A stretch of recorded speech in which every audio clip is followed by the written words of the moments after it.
Price lord, hallelujah. ದೇವರ ನಾಮಕ್ಕೆ ಸ್ತೋತ್ರವಾಗಲಿ. ಪ್ರಾರ್ಥನೆ ಮಾಡಿಕೊಳ್ಳೋಣ. ಸರ್ವ ಸೃಷ್ಟಿಕರ್ತನ ತಂದೆಯ ದೇವರೇ, ಮಗನ ದೇವರೇ, ಪರಿಶುದ್ಧಾತ್ಮನೇ, ನಿಮ್ಮ ನಾಮಕ್ಕೆ ಸ್ತೋತ್ರ. ಸ್ವಾಮಿ, ದಿವಸವು ಈ ಸಮಯವೂ ಕೂಡ ನಿಮ್ಮಿಂದ ನೇಮಕವಾದಂತಹ ದಿವಸ ಸಮಯವಾಗಿದೆ, ಅದಕ್ಕಾಗಿ ಸ್ತೋತ್ರ. ಈ ದಿವಸದ ಸಂದೇಶದ ಭಾಗವನ್ನು ಕೂಡ ಹೇರಳವಾಗಿ ಆಶೀರ್ವದಿಸಿರಿ. ನಿಮ್ಮ ಪವಿತ್ರ ಆತ್ಮನ ಮೂಲಕ ನಡೆಸಲು ಸಹಾಯ ಮಾಡುವುದಕ್ಕಾಗಿಯೂ ಸ್ತೋತ್ರ. ಯೇಸುವಿನ ನಾಮದಲ್ಲಿ ಪ್ರಾರ್ಥಿಸಿದ್ದೇನೆ, ನಮ್ಮ ತಂದೆಯೇ, ಆಮೇನ್.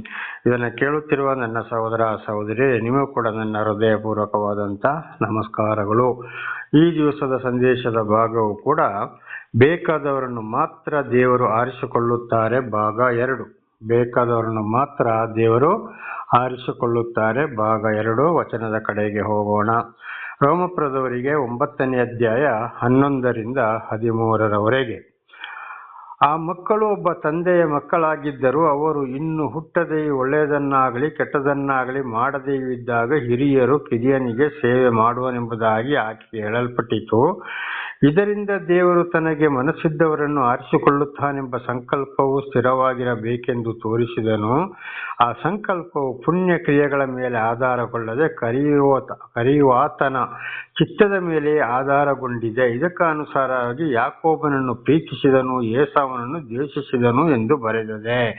ದೇವರ ನಾಮಕ್ಕೆ ಸ್ತೋತ್ರವಾಗಲಿ. ಇದನ್ನು ನಿನ್ನೆ ಕೂಡ ನಾವು ತಿಳ್ಕೊಂಡಿದ್ದೇವೆ.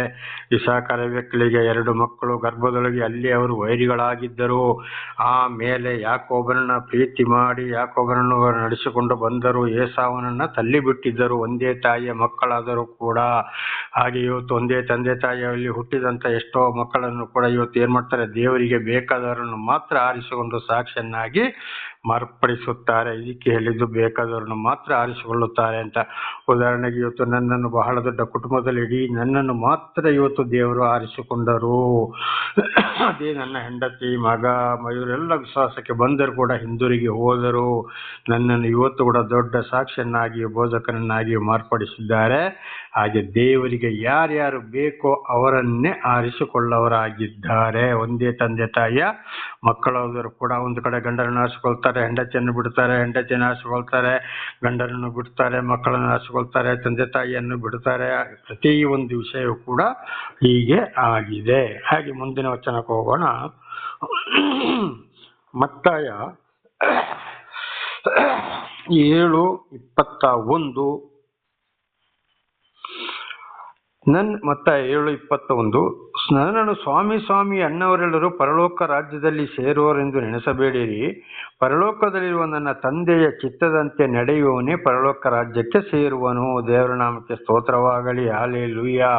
ನೋಡಿ, ಸ್ವಾಮಿ ಸ್ವಾಮಿ ಅಂತೆಲ್ಲ ಪ್ರಾರ್ಥನೆ ಮಾಡಿದವರು, ಉಪವಾಸ ಮಾಡಿದವರು, ಏನೇ ಮಾಡಿದವರು ಕೂಡ ಎಷ್ಟೇ ದೇವಾಲಯಕ್ಕೆ ಹೋಗ್ಬೋದು, ಎಲ್ಲೆಲ್ಲಿಗೂ ಹೋಗ್ಬೋದು, ಯಾವ ಆ ಪಾಸ್ಟು ಈ ಪಾಸ್ಟು, ಆ ಚರ್ಚು ಈ ಚರ್ಚು, ಆ ಬೆಟ್ಟ ಈ ಬೆಟ್ಟ ಅಂತೇಳಿ ಹೋಗ್ಬೋದು.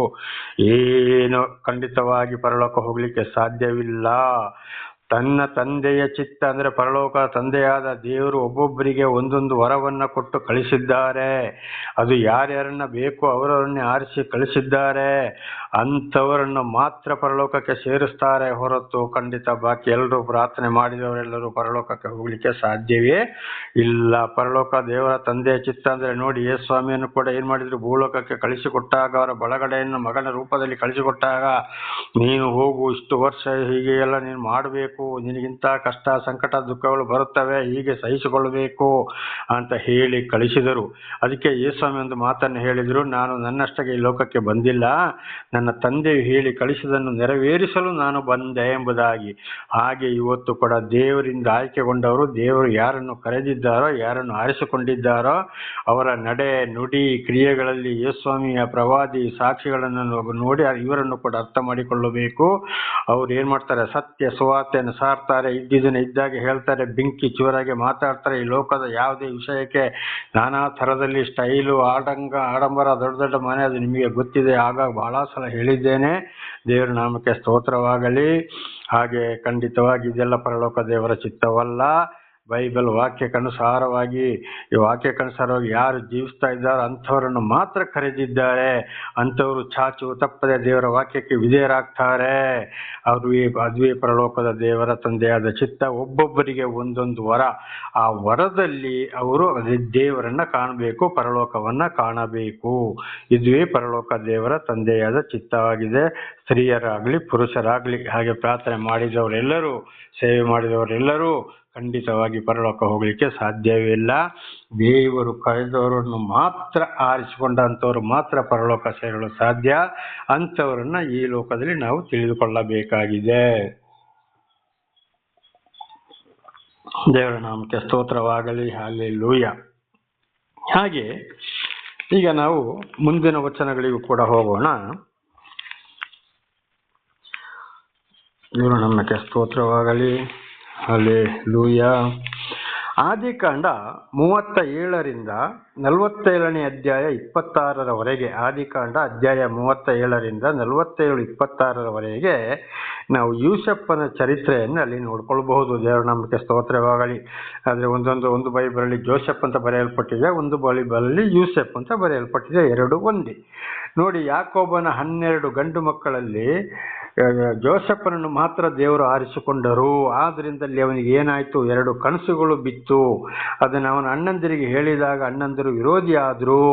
ಹಾಗೆ ಅವ್ರನ್ನ ಏನ್ ಮಾಡಿದ್ರು, ಇವನ ಮೇಲೆ ಹೊಟ್ಟೆ ಕಿಚ್ಚು ಬಂದು ಕಡೆಗೆ ಅವನನ್ನ ಐಗುಪ್ತ ದೇಶಕ್ಕೆ ಮಾರಿದ್ರು. ಯಾರನ್ನ? ಜೋಸೆಫನನ್ನ. ಹಾಗೆ ಅಲ್ಲಿ ಹೋಗಿ ಬಹಳ ಬರಗಾಲ ಬಂದಾಗ ಈ ಇಸ್ರೇಲರನ್ನ ಅಲ್ಲಿಗೆ ನಡೆಸಿದಾಗ ಇವರು 2 ಸಲ ಹೋಗಿ ಜೋಸೆಫನ ಕಾಲಿಗೆ ಬಿದ್ದರು. ಆ ಕನಸು ಅಲ್ಲಿ ನೆರವೇರಿತು. ದೇವರ ನಾಮಕ್ಕೆ ಸ್ತೋತ್ರವಾಗಲಿ. ಮೊದಲೇ ಯೂಸೆಫ್ ಹೇಳಿದಾಗ ಏನಾಯ್ತು, ಹನ್ನೊಂದರಿಗೆ ಸಿಟ್ಟು ಬಂತು, ಇವನ ಮೇಲೆ ವಿರೋಧಿಗಳಾದ್ರು. ಕಡೆಗೆ ಕಾನಾನ್ ದೇಶದಲ್ಲಿ 3 ವರ್ಷ 6 ತಿಂಗಳು ಬರಗಾಲ ಬಂತು. ಯೂಸೆಫನನ್ನು ಐಗುಪ್ತ ದೇಶಕ್ಕೆ ಹೋಗುವಾಗಿ ಅಲ್ಲಿ ಅವನ ಮುಖಾಂತರ ಬಹಳ ಐಶ್ವರ್ಯ ಉಂಟಾಗುವಾಗೆ ಮಾಡಿದ್ರು. ಕಡೆಗೆ ಇವರೂ ಅಲ್ಲಿಗೆ ಹೋಗುವಾಗೆ ಆಯ್ತು. ಯಾಕೋಬನ ಕುಟುಂಬ ಅಲ್ಲಿ ಯೂಸೆಫನ ಮದುವೆ ಆಗಿ 2 ಮಕ್ಕಳನ್ನು ಕೂಡ ಅಲ್ಲಿ ಪಡೆದನು. ಅಲ್ಲಿಗೆ ಹೋದಾಗ ಅಲ್ಲಿ ಅವನು ಹೋಗಿ ದೇವರು ಅಲ್ಲಿ ಅವನು ಬಹಳ ಕಷ್ಟ ಸಂಕಟ ದುಃಖವನ್ನು ಅನುಭವಿಸಿದ್ರು ಕೂಡ ದೇಶದ ಪ್ರಧಾನಿಯನ್ನಾಗಿ ಮಾಡಿದ್ರು. ಇಲ್ಲಿ ಬಿದ್ದಂತ 2 ಕನಸು ಅಲ್ಲಿ ಈ ಯೋಸೆಫನ ಅಣ್ಣಂದರು ಹೋಗಿ ಅವನ ಕಾಲಿಗೆ ಬಿದ್ದರು, ಅಲ್ಲಿ ನೆರವೇರಿತು. ದೇವರ ನಾಮಕ್ಕೆ ಸ್ತೋತ್ರವಾಗಲಿ. ಹಾಗೆ ನೋಡಿ, ಇವತ್ತು ದೇವರು ಏನ್ ಮಾಡಿದ್ರು, ಈ 12 ಜನ ಮಕ್ಕಳಲ್ಲಿ ಆ ಯೋಸೆಫನನ್ನು ಮಾತ್ರ ಇಸ್ರಾಯೇಲ್ ಕುಲ ಎಲ್ಲವನ್ನು ಆರಿಸಿಕೊಂಡ್ರು. ಆದ್ರೆ ಮುಖ್ಯವಾಗಿ ಈ ಯೋಸೆಫನನ್ನು ಆರಿಸಿಕೊಂಡ್ರು. ದೇವರ ನಾಮಕ್ಕೆ ಸ್ತೋತ್ರವಾಗಲಿ. ಹಾಗೆ ಇವತ್ತು ದೇವರಿಂದ ಆಯ್ಕೆಗೊಂಡವರಿಗೆ ನಾನಾ ತರದ ಕಷ್ಟ ಸಂಕಟದಲ್ಲಿ ಸಹೋದರರ ವಿರುದ್ಧ ಬಂದ್ರು, ನಾನಾ ಕಷ್ಟ ಸಂಕಟ ದುಃಖದಲ್ಲಿ ನಡೆಸಿದ್ರು. ಆಗ ದೇವರಿಂದ ಆಯ್ಕೆಗೊಂಡ್ರೆ ಅವರು ಯಾವುದೇ ಕಷ್ಟ ಸಂಕಟ ದುಃಖಗಳನ್ನು ಬಂದರೂ ದೇವರನ್ನು ಮರೆಯುವುದಿಲ್ಲ, ದೂರ ಹೋಗುವುದಿಲ್ಲ, ಸತ್ಯವನ್ನು ಬಿಡುವುದಿಲ್ಲ, ಅಲಂಕಾರ ಮಾಡುವುದಿಲ್ಲ. ಅವರನ್ನು ದೇವರೇ ನಡೆಸಿ ಕಾರ್ಯವನ್ನ ಮಾಡ್ತಾರೆ. ಅದು ಕೂಡ ಇವತ್ತು ಕೂಡ ನಡೀತಾ ಇದೆ. ದೇವರ ನಮಗೆ ಸ್ತೋತ್ರವಾಗಲಿ. ಇದರಿಂದ ದೇವರಿಂದ ಯಾರು ಆಯ್ಕೆಯಾಗಿದ್ದಾರೆ, ದೇವರು ಯಾರನ್ನು ಕರೆದಿದ್ದಾರೆ ಎಂಬುದನ್ನ ಇದರಲ್ಲಿ ತಿಳ್ಕೊಳ್ಬೇಕಾಗಿದೆ. ಇದು ಕೂಡ ಇವತ್ತು ನನ್ನನ್ನು ನಾನೇ ಯೋಚಿಸಿಕೊಳ್ತಾ ಇಲ್ಲ. ನನಗೂ ಕೂಡ ನನ್ನ ಹಿಂದೆ ಸಾಕ್ಷಿಯಲ್ಲಿ ಕೂಡ ನೀವು ಕೇಳಿದ್ದೀರಿ, ಕೇಳಬಹುದು. ಅನೇಕ ಕಷ್ಟ ಸಂಕಟ ದುಃಖಗಳು ಒಂದಂತಹ ಕಷ್ಟ ಅಷ್ಟು ಇಷ್ಟಲ್ಲ, ಅದನ್ನು ಪೂರ್ತಿ ಹೇಳಕ್ಕೋದ್ರೆ ಇನ್ನೂ ಬಹಳ ಇದೆ. ಅದು ನನಗೂ ಮತ್ತು ದೇವರಿಗೂ ಗೊತ್ತಿದೆ. ಆದ್ರೂ ಎಂತ ಕಷ್ಟ ಸಂಕಟ ದುಃಖದಲ್ಲಿ ಇದ್ರೂ ಕೂಡ, ಎಲ್ಲೆಲ್ಲೋ ಇದ್ರೂ ಕೂಡ, ಅಪಘಾತದಲ್ಲಿ ಕೂಡ ನಾನು 2 ಸಲ ಸಾಯ್ಬೇಕಾಯ್ತು. ಮನೆ ಮಠ ಎಲ್ಲವನ್ನು ಬಿಟ್ಟಾಗ ದೇವರೇ ನನ್ನನ್ನು ರಕ್ಷಿಸಿದ್ರು. ರಾಯಚೂರು ನವೋದಯ ಮೆಡಿಕಲ್ ಕಾಲೇಜಲ್ಲಿ ನನ್ನನ್ನು ಅಡ್ಮಿಟ್ ಮಾಡಿದ್ರು. ಅವತ್ತೇ ನನಗೆ 2 ಸಲ ದೇವರ ದರ್ಶನವಾಯಿತು. ನನ್ನ ನೋವುಗಳು ಅಲ್ಲಿಗೆ ಗುಣವಾಯಿತು. ನನ್ನ ಸಹೋದರ ಸಹೋದರಿ ನಂಬ್ತೀರಾ ಬಿಡ್ತೀರಾ ಗೊತ್ತಿಲ್ಲ, ದೇವರ ಪರವಾಗಿ ಸಾಕ್ಷಿ ನುಡಿತಾ ಇದ್ದೇನೆ. ಹಾಗೆ ಇವತ್ತು ಪುರುಷರಲ್ಲಾಗಲಿ ಸ್ತ್ರೀಯರಲ್ಲಿ ಕೂಡ ಅನೇಕರು ಕಷ್ಟ ಸಂಕಟ ದುಃಖಗಳನ್ನ ಅನುಭವಿಸ್ತಾ ಇದ್ದಾರೆ. ಆದ್ರೂ ನಾನು ದೇವರನ್ನು ಬಿಡುವುದಿಲ್ಲ ಎಂಬುದಾಗಿ ಹೋಗ್ತಾ ಇದ್ದಾರೆ. ದೇವರ ನಾಮಕ್ಕೆ ಸ್ತೋತ್ರವಾಗಲಿ.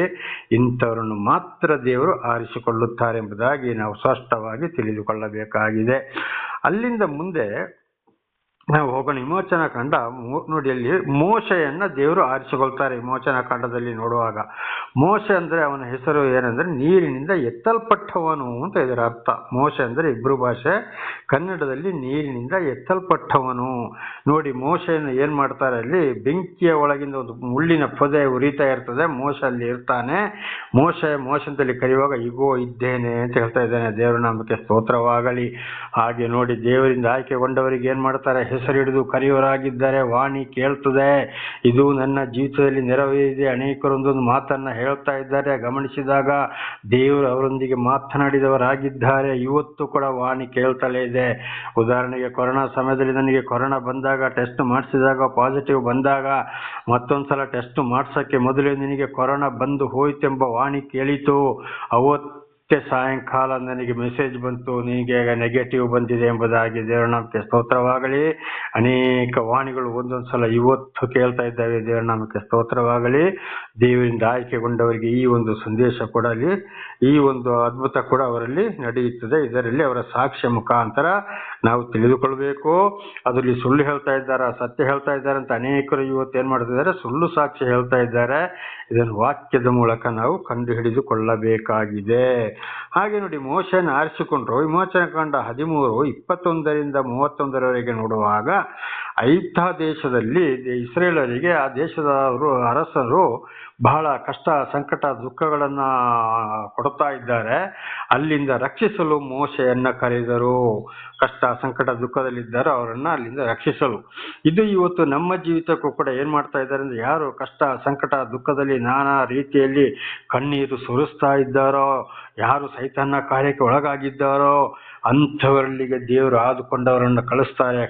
ಖಂಡಿತವಾಗಿ ತಿಳಿಸ್ತಾರೆ. ಕಾರಣ ಅವರು ರಕ್ಷಣೆ ಹೊಂದಲಿಕ್ಕೋಸ್ಕರ. ದೇವರ ನಾಮಕ್ಕೆ ಸ್ತೋತ್ರವಾಗಲಿ. ಇದು ಇವತ್ತು ನನ್ನ ಜೀವಿತದಲ್ಲಿ ಕೂಡ ಅನೇಕರ ದೇವರಿಂದ ಆಯ್ಕೆಗೊಂಡವರ ಪುರುಷರ, ಸ್ತ್ರೀಯರ ವಿಷಯದಲ್ಲಿ ಇವತ್ತು ನಡೀತಾ ಇದೆ. ಕಷ್ಟ, ಸಂಕಟ, ದುಃಖದಲ್ಲಿ ಇರೋರಿಗೆ ಹೋಗಿ ಸುವಾರ್ತೆ ಸಾರುವುದಾಗಿದೆ. ದೇವರ ನಾಮಕ್ಕೆ ಸ್ತೋತ್ರವಾಗಲಿ. ಹಲ್ಲೆಲೂಯಾ. ಹಾಗೆ ನೋಡಿ, ಅಲ್ಲಿ ಮೋಶೆ ಮುಖಾಂತರ ಏನ್ ಮಾಡಿದ್ರು, ಐಗುಪ್ತರನ್ನ ಸಮುದ್ರದಲ್ಲಿ ಮುಳುಗಿಸಿದ್ರು. ಇಸ್ರೇಲರನ್ನ ಅಲ್ಲಿಂದ ನಡೆಸಿಕೊಂಡು ಬಂದ್ರು. ಕೆಂಪು ಸಮುದ್ರದ ನೀರನ್ನ ಅಡ್ಡ ಗೋಡೆಯನ್ನಾಗಿ ನಿಲ್ಲಿಸಿ ನಡೆಸಿದ್ರು. ಅದೇ ಸಮುದ್ರದೊಳಗೆ ಇಸ್ರೇಲರನ್ನು ಕೂಡ ಅಲ್ಲಿಂದ ಏನ್ ಮಾಡಿದ್ರು, ಐಗುಪ್ತದವರನ್ನ ಮುಳುಗಿಸಿದ್ರು. ಯಾರ ಮುಖಾಂತರ? ಮೋಶೆಯ ಮುಖಾಂತರ. ಹಾಗೆ ಇವತ್ತು ದೇವರು ಏನ್ ಮಾಡ್ತಾ ಇದ್ದಾರೆ, ಮೊಟ್ಟ ಮೊದಲು ಯಾರ ಬಳಿಗೆ ಕಳಿಸ್ಬೇಕೋ, ಎಲ್ಲಿಗೆ ಕಳಿಸ್ಬೇಕೋ, ದೇವರಿಂದ ಆಯ್ಕೆಗೊಂಡವರನ್ನ, ದೇವರು ಆದುಕೊಂಡವರು ಅಲ್ಲಿಗೆ ಹೋಗಲೇಬೇಕು. ನುಡಿಯೋದನ್ನ ನುಡಿಯಲೇಬೇಕು. ಬೇಕಾದವರನ್ನ ದೇವರು ರಕ್ಷಿಸ್ತಾರೆ. ಅವರಿಗೆ ವೈರಿಗಳಾದವರನ್ನ ಮುಚ್ಚಿ ಬಿಡ್ತಾರೆ. ಇದು ಇವತ್ತು ನನ್ನ ಕಣ್ಣು ಮುಂದೆ ಎಷ್ಟೋ ನಡೆದು ಹೋಗಿದೆ, ನಡೀತಲೇ ಇದೆ. ತಿಳಿಸ್ತಾರೆ. ಮಾತು ಕೇಳದ ಹೋದ್ರೆ ಯಾರನ್ನು ರಕ್ಷಿಸ್ಬೇಕೋ ಅವರನ್ನ ರಕ್ಷಿಸ್ತಾರೆ. ಮಾತು ಕೇಳದಿದ್ರೆ ಅಥವಾ ಯಾರನ್ನ ಕೈ ಬಿಡಬೇಕೋ ಅವರನ್ನ ಕೈ ಬಿಡುತ್ತಾರೆ. ಬಹಳ ಶಿಕ್ಷೆಗೆ ಅಲ್ಲಿ ಒಳಗಾಗ್ತಾರೆ. ಹೀಗಿರುವಾಗ ನೋಡ್ಕೊಳ್ಬೇಕು, ಯಾರ ಮಾತು ಹೇಳಿದ್ದು ನೆರವೇರ್ತದೋ, ಯಾವ ಕಾರ್ಯಗಳು ನಡೀತದೋ, ಯಾರು ಸತ್ಯ ಸುವಾರ್ತೆಯನ್ನು ಖಂಡಿತ ಬೆಂಕಿಚೂರಾಗಿ ಹೇಳ್ತಾರೋ, ಹಣದ ಆಸೆ, ಈ ಲೋಕದ ಎಲ್ಲ ಆಸೆಯನ್ನು ಬಿಟ್ಟು ಬಿಡ್ತಾರೋ, ಅಲಂಕಾರವನ್ನು ಬಿಡ್ತಾರೋ, ದೇವರ ವಾಕ್ಯವನ್ನೇ ಖಂಡಿತ ಬರೀ ತನ್ನನ್ನು ತಾನೇ ತಗ್ಗಿಸಿಕೊಂಡು ಯಾರು ಸಾರ್ತಾರೋ, ಇಂಥವರನ್ನು ದೇವರು ಕರೆದಿದ್ದಾರೆ. ಅಂಥವರನ್ನು ಮಾತ್ರ ದೇವರು ಆರಿಸಿಕೊಂಡಿದ್ದಾರೆ ಅಂತೇಳಿ ನಾವು ಸ್ಪಷ್ಟವಾಗಿ ತಿಳ್ಕೊಳ್ಬೇಕು. ಇಂಥವರು ಮಾತ್ರ ಪರಲೋಕ. ಅದಕ್ಕೆ ಹೇಳಿದ್ದು ಮತ್ತಾಯ 7:21 ಸ್ವಾಮಿ ಅನ್ನೋರೆಲ್ಲರೂ ಪರಲೋಕ ರಾಜ್ಯ ಸೇರುವುದೇ ಇಲ್ಲ, ತಂದೆಯಾದ ದೇವರ ಚಿತ್ತವನ್ನು ನೆರವೇರಿಸುವವರು ಮಾತ್ರ ಅಂತ ಇದರಲ್ಲಿ ಕಂಡುಹಿಡಿಯಬೇಕು. ದೇವರಿಂದ ಆಯ್ಕೆಗೊಂಡವರು ಯಾರು, ಆಯ್ಕೆಗೊಳ್ಳದವರು ಯಾರು, ದೇವರು ಯಾರನ್ನ ಆರಿಸಿಕೊಂಡಿದ್ದಾರೆ, ಯಾರನ್ನು ಆರಿಸಿಕೊಳ್ಳಲಿಲ್ಲ ಎಂಬುದಾಗಿ ದೇವರ ನಾಮಕ್ಕೆ ಸ್ತೋತ್ರ. ಹಾಗೆ ಮುಂದಿನ ವಚನಗಳಿಗೆ ಹೋಗೋಣ.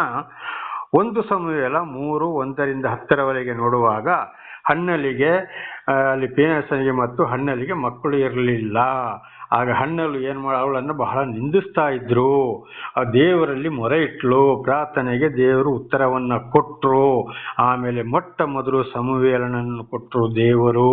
ಅದೇ ಸಮುವೇಲ ಬೆಳೀತಾ ಬಂದಾಗ, ಒಂದ್ಸಲ ಪ್ರಾಯಕ್ಕೆ ಬಂದಾಗ ದೇವಾಲಯದಲ್ಲಿ 4 ಸಲ ಸಮುವೇಲನನ್ನು ದೇವರು ಕರೆದರು. ಸಮುವೇಲನೆ ಅಂತೇಳಿ.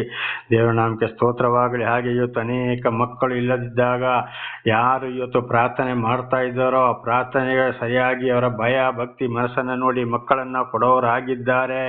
ಅಂಥವರಲ್ಲಿ ನಾವು ತಿಳ್ಕೊಳ್ಬೇಕು. ಈಗ ಹಣ್ಣರಲ್ಲಿ ದೇವರು ಕಾರ್ಯವನ್ನ ಮಾಡಿದ್ರು. ಹಣ್ಣಲನ್ನು ದೇವರು ಆರಿಸಿಕೊಂಡಿದ್ದಾರೆ. ಆದ್ರಿಂದ ಹಣ್ಣಲ ಪ್ರಾರ್ಥನೆಗೆ ದೇವರು ಕಿವಿಯನ್ನ ಕೊಟ್ಟರು, ಮಗನನ್ನು ಕೊಟ್ಟರು ಎಂಬುದಾಗಿ. ಇದು ಕೂಡ ಅನೇಕ ಸ್ತ್ರೀಯರಲ್ಲಿ ಕೂಡ ಈ ಕಾರ್ಯಗಳು ನಡೀತಾ ಇವೆ. ಇಂಥ ಸ್ತ್ರೀಯರನ್ನು ಕೂಡ ದೇವರು ಆರಿಸಿಕೊಂಡಿದ್ದಾರೆ ಅಂತ ಅರ್ಥ. ಆಮೇಲೆ ನೋಡುವಾಗ ಅದೇ ಸಮುವೇಲನನ್ನು 1 ರಾತ್ರಿಯಲ್ಲಿ 4 ಸಲ ಕರೆದರು. ಹಾಗೆ ಇವತ್ತು ದೇವರು ಆರಿಸಿಕೊಂಡವರೊಂದಿಗೆ ಕೂಡ ಆಗಲೇ ಹೇಳಿದ ಹಾಗೆ ಏನಾಗ್ತದೆ ಅಂದರೆ ಅಲ್ಲಿ ಖಂಡಿತವಾಗಿ ಮೋಶೆಗೆ ವಾಣಿ ಕೇಳಿದ ಹಾಗೆ ರಾತ್ರಿ ಹೊತ್ತಿನಲ್ಲಿ ಅಲ್ಲಿ ಮಲಗಿದಾಗಲೋ ಯಾವ ಜಾವದಲ್ಲಿ ಆಗ್ಬೋದು ಅಂಥವರೊಂದಿಗೆ ಮಾತನಾಡುವುದಾಗಿದೆ, ವಿಷಯವನ್ನು ತಿಳಿಸೋರಾಗಿದ್ದರೆ ವಾಣಿ ಕೇಳ್ತಾ ಇದ್ದಾರೆ, ವಾಣಿ ಕೇಳಬಹುದು. ಇಂಥವರನ್ನು ಕೂಡ ಸಮಯವನ್ನು ಆರಿಸಿಕೊಂಡ ಹಾಗೆ ಖಂಡಿತವಾಗಿಯೂ ಇಂಥವರಲ್ಲಿ ಕೂಡ ಈ ಒಂದು ಅದ್ಭುತ ಕಾರ್ಯಗಳು ನಡೀತದೆ. ಅಂಥವರನ್ನು ದೇವರು ಆರಿಸಿಕೊಂಡಿದ್ದಾರೆ ಅಂತ ಇದರ ಅರ್ಥ. ದೇವರ ನಾಮಕ್ಕೆ ಸ್ತೋತ್ರವಾಗಲಿ. ಹಾಗೆ ಇನ್ನು ಅನೇಕ ಅಲ್ಲಿ ವಿಷಯಗಳನ್ನ ನಾವು ನೋಡುವಾಗ ಯೆಶಾಯನನ್ನು ಕೂಡ ದೇವರು ಆರಿಸಿಕೊಂಡ್ರು. ಅವನೊಬ್ಬ ಹೊಲಸು ತುಟಿಯವನಾಗಿದ್ದ. ಆ ಹೊಲಸು ತುಟಿಯವನನ್ನು ದೇವರು ಏನ್ ಮಾಡಿದ್ರು, ದೂತರ ಮೂಲಕ ಯೆಶಾಯ 6ನೇ ಅಧ್ಯಾಯದಲ್ಲಿ ನೋಡುವಾಗ ಚಿಮಟಿಯಲ್ಲಿ ಕೆಂಡವನ್ನ ತೆಗೆದುಕೊಂಡು ಬಂದು ಅವನ ನಾಲಿಗೆಗೆ ಮುಟ್ಟಿಸಿ ಅವನನ್ನು ಶುದ್ಧಗೊಳಿಸಿದರು. ಆಮೇಲೆ ಹೊರಟ, ನಾನು ಹೋಗ್ತೇನೆ ಇನ್ನು ನಿನ್ನ ವಿಷಯವನ್ನ ಸಾರಕ್ಕೆ ಎಂಬುದಾಗಿ. ಹಾಗೆ ಇವತ್ತು ಅನೇಕ ಹೊಲಸರನ್ನ ಕೆಡುಕರನ್ನ ಆರಿಸಿಕೊಂಡು ದೇವರು ಶುದ್ಧೀಕರಿಸಿ ಸರಿಯಾದ ಸಾಕ್ಷಿಗಳನ್ನಾಗಿ ಮಾರ್ಪಡಿಸ್ತಾ ಇದ್ದಾರೆ. ಇಂಥವರನ್ನ ದೇವರು ಕರೆದಿದ್ದಾರೆ, ಇಂಥವರನ್ನ ಆರಿಸಿಕೊಂಡಿದ್ದಾರೆ ಅಂತ ತಿಳ್ಕೊಳ್ಬೇಕು. ನಾನು ಕೂಡ ನನ್ನ ಹಿಂದಿನ ಜೀವಿತದಲ್ಲಿ ಹೇಳಿದ್ದೇನೆ, ಬಹಳ ಸಲ ಬಹಳೊಂದು ಕೆಟ್ಟ ಮನುಷ್ಯನಾಗಿದ್ದೆ, ದುಷ್ಟವನಾಗಿದ್ದೆ, ಯಾರಿಗೂ ಬೇಡ, ಹೆಂಡತಿ ಮಕ್ಕಳು ಯಾರಿಗೂ ಬೇಡದವನಾಗಿದ್ದೆ. ಆದರೆ ಆ ದೇವರು ನನ್ನ ಪಾಪದಿಂದ ಮರಣ ಪಾಶದಿಂದ ಬಿಡಿಸಿ ನನ್ನನ್ನು ಶುದ್ಧೀಕರಿಸಿ ಇವತ್ತು ಸತ್ಯ ಸುವಾರ್ತಿಕರನ್ನಾಗಿ ಮಾಡಿದ್ದಾರೆ. ಯಾವುದೇ ಕಾರಣಕ್ಕೂ ನಾನು ದೇವರ ಹೆಸರೆತ್ತಕ್ಕೂ ಯೋಗ್ಯನಲ್ಲ, ಪರಲೋಕದ ಕಡೆಗೆ ಕೈ ಎತ್ತಲು ಯೋಗ್ಯನಲ್ಲ. ಆದರೆ ಪಾಪಿಯಾದ ನನ್ನ ಮಣ್ಣಿಗೆ ಮಣ್ಣಾಗಿ ಧೂಳಿಗೆ ಧೂಳಾಗಿ ಹೋಗೋನು ಇವತ್ತು ನಿಲ್ಲಿಸಿ ದೊಡ್ಡ ಒಂದು ಸಾಕ್ಷಿಯನ್ನಾಗಿಯೂ ಬೋಧಕನನ್ನಾಗಿ ಮಾರ್ಪಡಿಸಿದ್ದಾರೆ. ದೇವರ ನಾಮಕ್ಕೆ ಸ್ತೋತ್ರವಾಗಲಿ. ಇದೇ ವಿಷಯ ಕೂಡ ನಾಳೆಗೂ ಮುಂದುವರಿಯುವುದು. ಪ್ರಾರ್ಥನೆ ಮಾಡಿಕೊಳ್ಳೋಣ. ಸರ್ವ ಸೃಷ್ಟಿಕರ್ತನ ತಂದೆಯ ದೇವರೇ, ಮಗನ ದೇವರೇ, ಪರಿಶುದ್ಧಾತ್ಮನೇ, ನಿಮ್ಮ ನಾಮಕ್ಕೆ ಸ್ತೋತ್ರ ಸ್ವಾಮಿ. ಈ ಒಂದು ಸಂದೇಶವನ್ನು ನನ್ನ ಸಹೋದರ ಸಹೋದರಿಗೆ ತಿಳಿಸಲು ನೀವು ಆಶೀರ್ವಾದ ಮಾಡಿದಕ್ಕಾಗಿ ಸ್ತೋತ್ರ. ಅವರು ವಿಶೇಷವಾಗಿ ಇದನ್ನು ತಿಳಿದುಕೊಂಡು ಸಾಕ್ಷಿಯಾಗಿ ಇದರಲ್ಲಿ ಎಲ್ಲವನ್ನು ತಿಳಿದುಕೊಳ್ಳಬೇಕಾದ ವಿಶೇಷವಾದ ಜ್ಞಾನವನ್ನು ಕೊಟ್ಟು ಅನುಗ್ರಹಿಸಿರಿ. ಅವರ ಮಕ್ಕಳಿಗೂ ಇತರರಿಗೂ ತಿಳಿಸುವಂತಾಗಲಿ. ಹಾಗೆ ಮಾಡುವುದಕ್ಕಾಗಿ ಸ್ತೋತ್ರ. ಯೇಸುವಿನ ನಾಮದಲ್ಲಿ ಪ್ರಾರ್ಥಿಸಿದ್ದೇನೆ ನಮ್ಮ ತಂದೆಯೇ, ಆಮೇನ್. ಇದನ್ನು ಕೇಳುತ್ತಿರುವ ನನ್ನ ಸಹೋದರ ಸಹೋದರರೇ, ನಿಮಗೂ ನನ್ನ ಧನ್ಯವಾದಗಳು. ನಿಮ್ಮನ್ನು ನಿಮ್ಮ ಮಕ್ಕಳನ್ನು ದೇವರು ಹೇರಳವಾಗಿ ದೊಡ್ಡ ಸಾಕ್ಷಿಯನ್ನಾಗಿ ಮಾರ್ಪಡಿಸಲಿ. ಆಮೇನ್.